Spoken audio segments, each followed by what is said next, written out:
ዳዊት በተቀመጠበት ፈዘዘ። ጭራሽ እኔ ቀድሼ እንዳመነኩሳት ነው የምትፈልገው? አለ እየተንተባተበ። የምነኝ አፍቃሪ የመጨረሻው ክፍል 12። ዛሬ ነሐሴ 24 ቀን ነው። የዳሻ ኪዳነ ምሕረት ገዳም ከአራቱም ማዕዘናት በተሰበሰቡ መምናን በገዳሙ መነኮሳትና አገልጋዮች ተሞልታለች። የአየሩ ጠባይ ከገዳሙ መንፈሳዊ ድባብ ጋር ተዋህዶ ለየት ያለ ቅዱስ መዓዛ ይሸታል።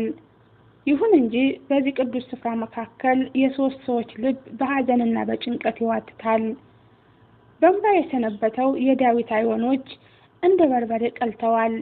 የማህሌት እናት አልቅሰው ራሳቸው ሊፈነዳ ደርሷል። አቤል እህቱን አስገድዶ ቢወስዳት ምንኛ ደስ ባለው ነበር። ነገር ግን በአቡነ አሮን ገዳም የተፈጠረውን መተራመስና ሁከት መድገም ስላልፈለገ መራራውን እውነት ለመቀበል መርጧል። ዳዊት ነገሮችን ሲያወጣና ሲያወርድ ሰንብቶ በመጨረሻ የአባኖላዊን ምክር ተቀበለ። በዛሬው የእሁድ ዕለት አባኖላዊ ስራዬ ካህን ሆኖ ዳዊት ደግሞ ስራዬ ዲያቆን ሆኖ ልብሰ ተክህኖውን ለበሱ። ዳዊት በልቡ ግን አሁንም አንድ ጭላንጭል ተስፋ ነበረችው። ማህሌት ሐሳቧን ትቀይር ይሆን የሚል ቅዠት መሰል ተስፋ ነበረው። ከቤተልሔም ትንሿን ቃጭል እያቃጨለ እምነ በሃ ቅድስት ቤተ ክርስቲያን እያሉ ወደ ቤተ መቅደስ ገቡ። ዳዊት በመቅደስ ውስጥ ቆሞ ልብሱን ሲያስተካክል ከአባኖላዊ ጋራ በዋሻው ውስጥ ያደረጉትን ንግግር በአእምሮ ያቃጭል ነበር። አባኖላዊ ቀድሰህ መንኩሳት ሲሉት በወቅቱ ለአባኖላዊ አባቴ ይሄማ እንዴት ይሆናል? እኔ እኮ እስከ ዛሬ የተንከራተትኩት ዋሸራ ድረስ ሄጄ የደከምኩት ቅኔ የተቀኘሁት እሷን አገኛታለሁ በሚል ተስፋ እንጂ በእጄ ለክርስቶስ ሙሽራነት አሳልፌ እሰጣታለሁ ብዬ አልነበረም እኮ። ይሄማ የገዛ ልቤን በካራ አውጥተህ እረደው እንደማለት ነው ብሎት ነበረ። ዛሬ ያ የፈራው ቀን ደረሰ። የገዛ ልቡን በእጁ አርዶ ለፈጣሪ የመስጠት ያህል የሚከብደው መስዋዕትነት ፊት ለፊት ተጋረጠው። ቅድስት ቤተ ክርስቲያናችን በሶስት ክፍሎች የተከፈለች ናት። አንደኛው ቅኔ ማህሌት ሲሆን ሊቃውንቱ ሰዓታቱን ወረቡንና ቅኔውን የሚያቀርቡበት ቦታ ነው። ሁለተኛው ቅድስት ይባላል። ይህም መምናን ቁመው ቅዳሴ የሚሰሙበትና የሚቆርቡበት ክርስትና የሚያስነሱበት ስፍራ ነው። ሶስተኛውና ዋነኛው መቅደስ ነው። ታቦተ ሕጉ የሚቀመጥበትና ምስጢራተ ቤተ ክርስቲያን የሚፈጸሙበት ቅዱስ ስፍራ። ዳዊት ስራየ ዲያቆን በመሆኑ ከመቅደስ ቆይቶ ዕርፈ መስቀሉን ይዞ ወደ ቅድስት ወጣ። ገና ከመውጣቱ ግን ደነገጠ። መላ ሰውነቱ ክው አለ። ዛሬ ቅድስት በሰው ተጨንቃለች። ከአራቱም ማዕዘናት የመጡ ለብዙ ዓመታት በገዳም ደጅ የጠኑ አርዴት የክርስቶስ ሙሽራ ለመሆን ምንኩስናን ለመቀበል ተሰድረዋል። ዳዊት ይበልጥ የደነገጠው ግን ለምንኩስና ከተሰለፉት ሰዎች መካከል ማህሌትን ሲመለከት ነው። ያልታሰበ ነገር ተከሰተ። አባኖላዊ 10 ጊዜ የዳዊትን ፊት ያያሉ። ዳዊት ግን ማህሌትን ባያት ቅጽበት በድንገት ፊቱ በፈገግታ ሞላ። ማሄ አሁን እርግጠኛ ሆኛለሁ አለ በልቡ። ሂጂ መንኩሺ፣ የኔ ላደርግሽ ብዙ ታገልኩ፣ ብዙ ለፋሁ። ከዚህ በላይ ግን የምታገልበት ጉልበትም ሆነ አቅም ስለሌለኝ ትቼዋለሁ ሲል ለነፍሱ ነገራት። ቅዳሴው ተፈጸመ። የአምላክ ስጋና ደም ቀረበ። ከመመንኮሳቸው በፊት ስጋ ወደሙን ተቀበሉ።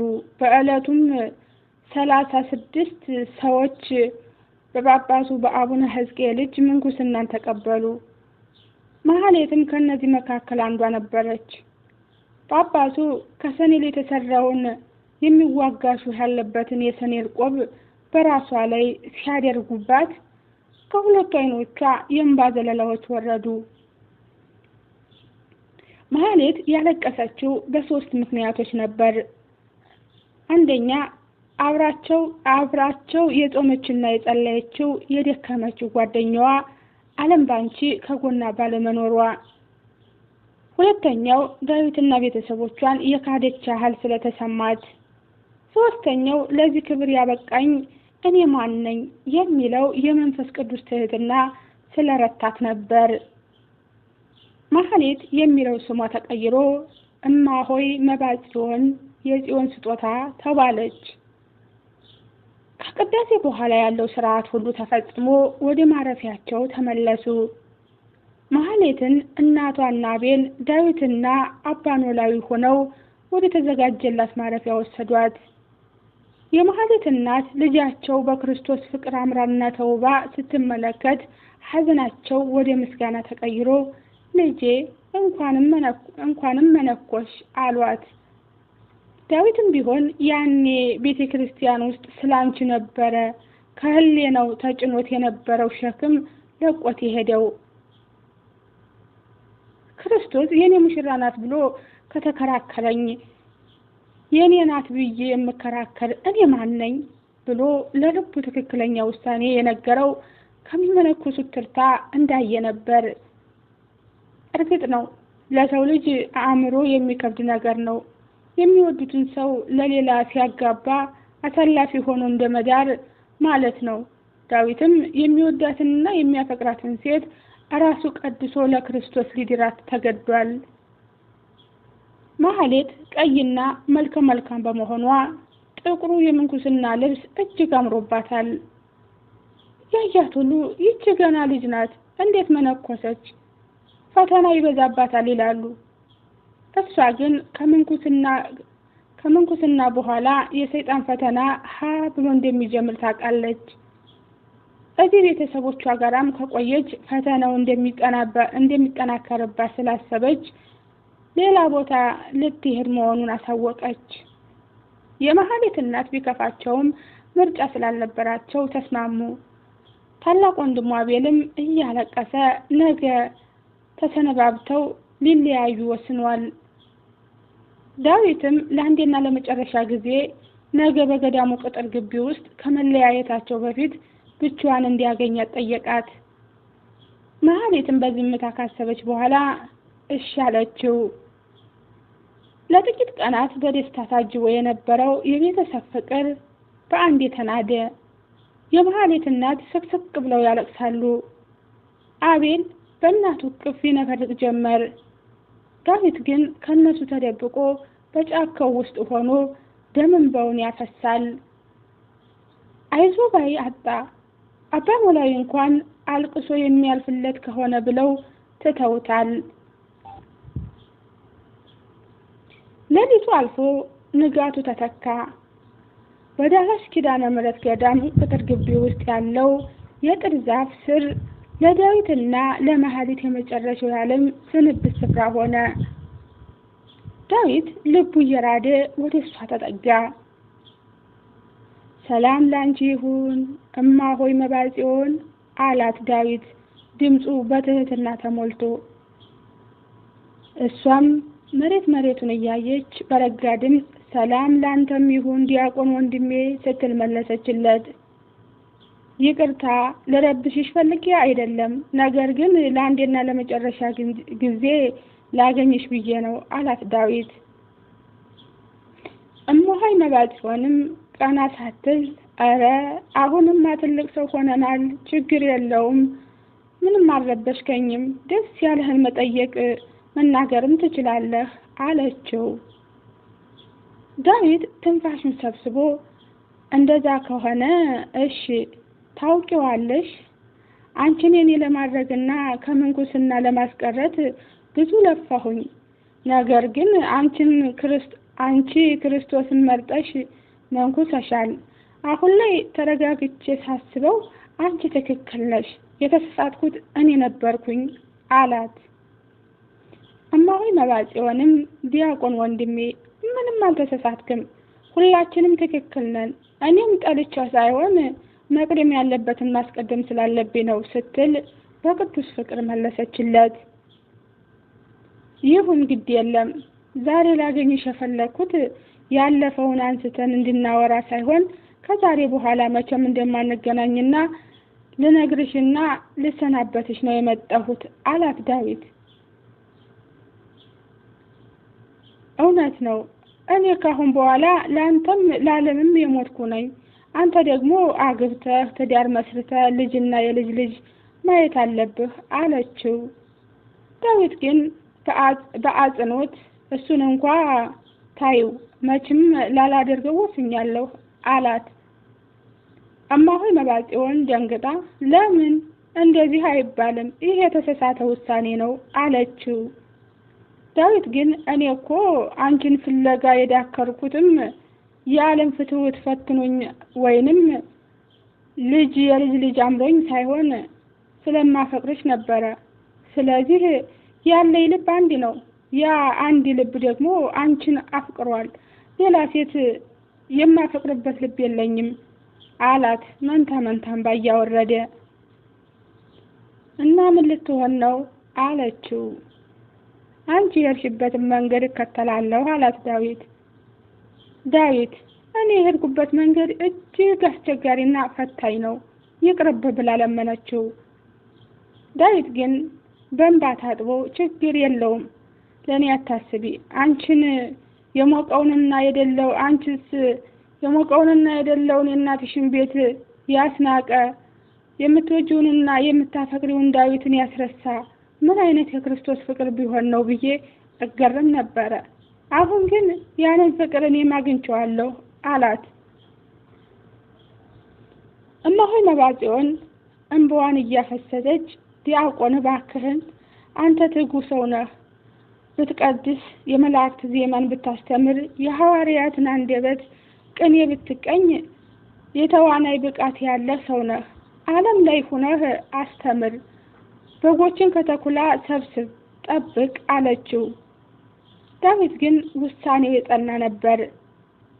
እኔ ዓለም ላይ የቀረኝ ነገር የለም፣ እናቴ የለች፣ አባቴ የለ፣ ድሮስ ቢሆን መኖሬን ወደው የነበረ ያጓጓኝስ አንቺ ነበር፣ እጓጓውስ የነበረ አንቺ ነበርሽ። ከዛሬ ጀምሮ ደግሞ አንቺም አጠገቤ የለሽም፣ ማስተማርና መቀደስንም ከምንኩስና ውስጥም የሚከለክለኝ የለም አላት። እማሆይ መባጽዮን እንባ ተናነቃት። እግዚአብሔር የፈቀደው ይሁን አለች እያለቀሰች። በመጨረሻም ዳዊት እማሆይ በጸሎትሽ አስቢኝ፣ ያንቺስ መቼም የታወቀ ነው፣ እግዚአብሔር በምህረቱ ካየኝና ለመንግስቱ ካበቃኝ ገነት እንገናኛለን ብሏት ደም እንባ እያለቀሰ ተሰናብቷት ሄደ።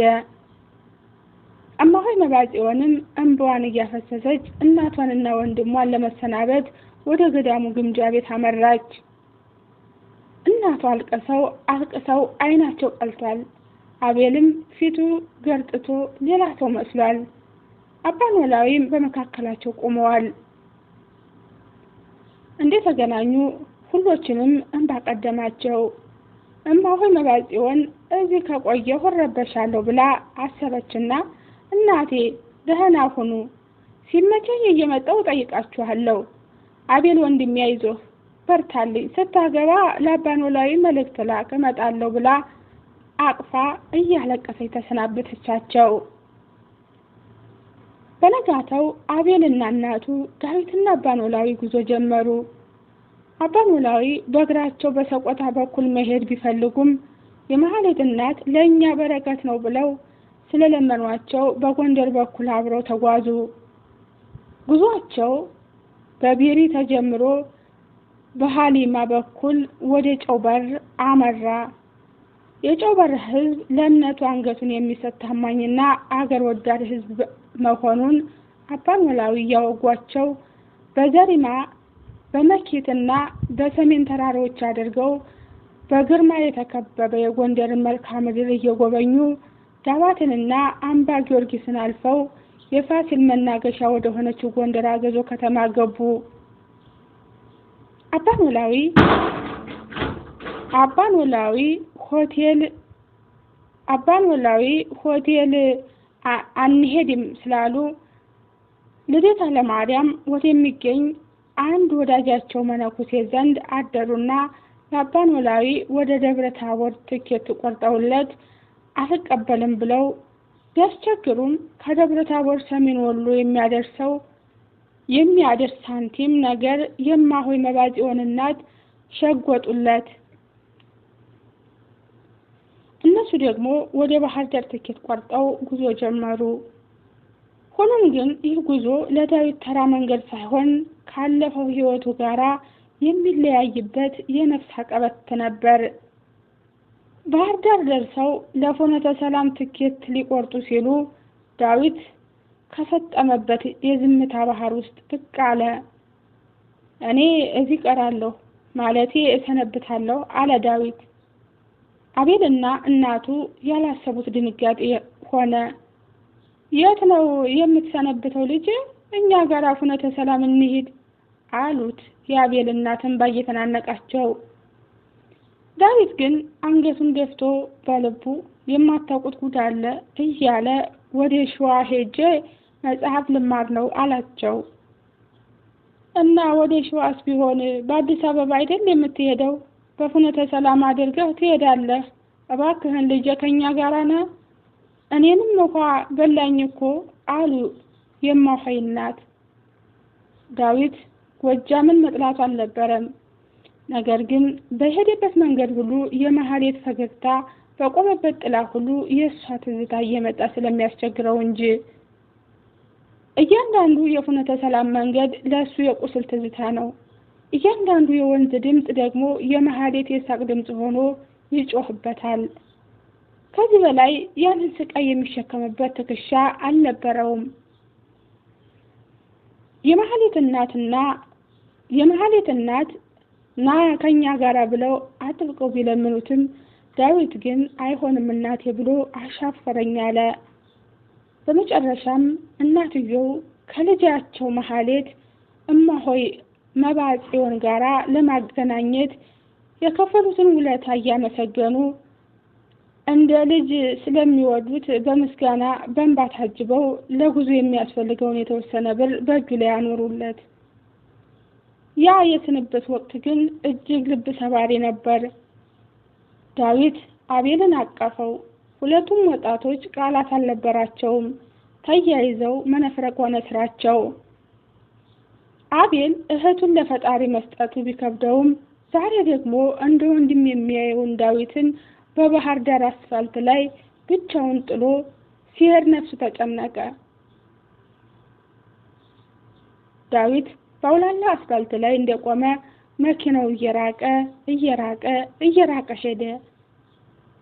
ዳዊት እነሱን ሸኝቶ እንደጨረሰ በልቡ ደህና ሁኝ ጎጃም፣ ደህና ሁኝ ፍኖተ ሰላም፣ ካንቺ የተለየሁት ጠልቼሽ ሳይሆን ካንቺ በላይ የምወዳትን ፍቅሬን ካንቺ ግቢ ውስጥ ቀብሬ ስለወጣሁ ነው አለ።